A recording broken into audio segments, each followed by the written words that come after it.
E aí, pessoal? Nessa aula vamos fazer alguns exercícios sobre estrutura condicional utilizando Python, certo? Então, o primeiro exercício, escreva um algoritmo que receba dois valores A e B digitados pelo usuário e em seguida mostre o valor soma, subtração, multiplicação e divisão de A e B. Então, é só para o usuário digitar dois números e em seguida apresentar o resultado das operações matemáticas, né? Soma, subtração, multiplicação e divisão. Então tá aqui, eu coloquei aqui um print calculadora, né? Só para ele exibir aí para o usuário. Peço para ele digitar os dois números, criei os dois objetos aqui no 1 e no 2. Coloquei que o valor de entrada vai ser do tipo float, então o usuário pode digitar um valor do tipo ponto flutuante. Peço para ele digitar o primeiro número, para digitar o segundo número. Lembrando que quando a gente coloca o float aqui, se o usuário digitar algo que não for número, ele vai dar erro, né? Então tem que ser um número inteiro ou ponto flutuante. E em seguida eu coloco para imprimir e dentro do print eu já coloco para ele fazer as operações, certo? Então eu coloco um stringzinho aqui, uma sequência de caracteres, soma, subtração, multiplicação e divisão para identificar cada uma.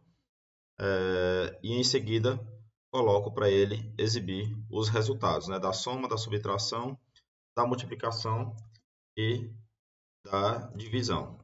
Então, só para ficar mais organizado aqui. Ao executar, então ele vai exibir, né, calculadora. Coloquei aqui, digitei o primeiro número 10, digitei o segundo número 5. Ele vai me dizer que a soma é 15, a subtração de 10 com 5 é 5, a multiplicação é 50 e a divisão é 2, certo? Nesse exemplo, a gente fez da maneira mais simples, né? Mas tem algumas coisas que você pode tratar. Por exemplo, divisão por zero. Não deveria dar um erro, né? Então, você pode fazer esse tratamento utilizando estruturas condicionais. Na segunda questão, no segundo exercício, ele pede que a gente modifique esse exercício anterior, modifique o exercício 4, para que após receber o primeiro número, o usuário seja perguntado sobre qual operação ele deseja executar, e em seguida insira o segundo número. Por fim, o programa deve exibir o resultado da operação. Então tá aqui, botei novamente o print calculadora, peço para o usuário digitar o primeiro número, mesma coisa que foi feita anteriormente. Só que agora aqui, depois de digitar o primeiro número, eu pergunto a ele qual operação ele quer fazer. Então percebo que eu tirei o float daqui, porque agora eu vou pegar um caractere que vai ser digitado pelo usuário. Então botei escolha uma operação, soma, subtração, multiplicação e divisão. O usuário vai digitar um desses caracteres e em seguida eu peço para ele digitar o segundo número, certo? Então, se operação for igual ao símbolo do mais, né, o caracterezinho do mais, aí eu vou imprimir a soma. Se a operação, que é esse valor aqui que foi guardado, né, que o usuário digitou, foi igual ao símbolo do menos, eu vou fazer a subtração. Se for igual ao asterisco, vou fazer a multiplicação. E se for igual a barra, vou fazer a divisão, certo? Então, depois disso, se não for nenhum desses caracteres aqui, eu vou dizer que a operação é inválida, certo?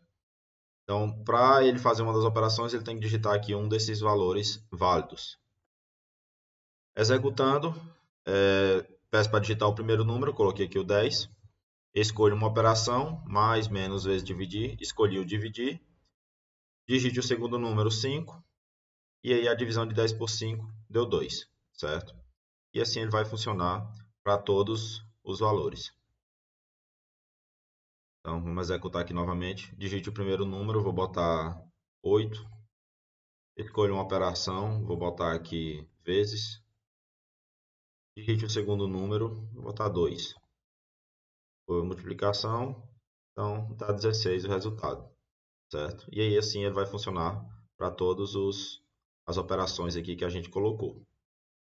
Próximo exercício.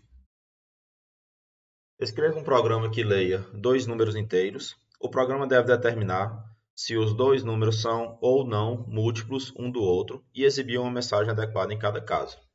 Então, eu vou apenas pedir para o usuário digitar dois números. Nesse caso aqui, os números podem ser inteiros, né? Ele diz na questão que pede que seja dois números inteiros, então ao invés de float eu vou botar int aqui. Digite o primeiro número, digite o segundo número.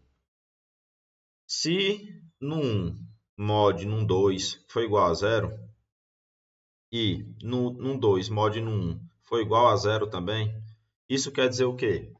que a divisão do primeiro número pelo segundo tem resto zero, e a divisão do segundo número pelo primeiro também tem resto zero. Ou seja, provavelmente o usuário digitou o mesmo número as duas vezes. Por exemplo, digitou 10 e 10.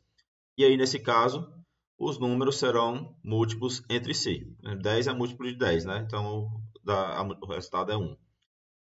Então, os números são múltiplos entre si. Se não, se no 1 mod no 2 for igual a 0, então eu vou dizer que o número 1 é múltiplo do número 2. Se a divisão do número 1 pelo número 2 tiver resto 0, então eu sei que o número 1 é múltiplo de número 2. Se não, se no 2 mod no 1 for igual a 0, a divisão do número 2 pelo número 1 for igual a 0, então eu sei que o número 2 é múltiplo do número 1. Se não, eu digo que os números digitados não são múltiplos. Então vamos executar aqui para ver. Se eu botar, por exemplo, 10 como o primeiro número e 3 como o segundo, ele vai imprimir para mim que os números digitados não são múltiplos, porque se eu pegar 10 dividido por 3, não vai dar resto zero, e se eu pegar 3 dividido por 10, também não vai dar resto zero. Então, nesse caso aqui, os números digitados não são múltiplos. Se eu colocar, por exemplo, 9 e 3, ele vai dizer para mim que o número 9 é múltiplo de 3, certo? Se eu colocar 3 e 15, vai dizer para mim que o número 15 é múltiplo de 3. Então, independente da ordem que eu colocar, da forma como está escrito o código, ele vai me dizer se os números são ou não múltiplos um do outro, certo? Vamos para o próximo exercício. Nessa questão, escreva um algoritmo que receba um número digitado pelo usuário e exiba como saída o seu dobro, caso o número seja par, ou o seu triplo, caso o número seja ímpar. Então, vou receber apenas um número, né, digitado pelo usuário, está aqui, que é o que ele pede. Esse número ele pode ser inteiro também. Digite um número. Se no 1 mod 2 for igual a 0, se a divisão do número 1 por 2 for igual a 0, eu sei que esse número é par, já que ele é divisível por 2, né, então vai ser um número par. Se não, eu já sei que o meu número é ímpar. Então, bem simples de resolver. Se o número for, a divisão dele por 2 tiver resto 0, o dobro do número eu vou imprimir, que é o que pede na questão. O dobro do número no 1, que é o número digitado pelo usuário, é no 1 vezes 2. Se não, eu sei que ele vai ser ímpar, então eu vou imprimir o triplo. O triplo do número é no 1 igual a no 1 vezes 3. Então, se a gente colocar aqui, por exemplo, digite um número, eu vou botar o número 7. Ele vai botar para mim que o triplo do número 7 é 21. Se eu executar, por exemplo, botar 14, ele vai botar que o dobro do número é 28, certo? Então, fiz esses exercícios para servir de exemplo.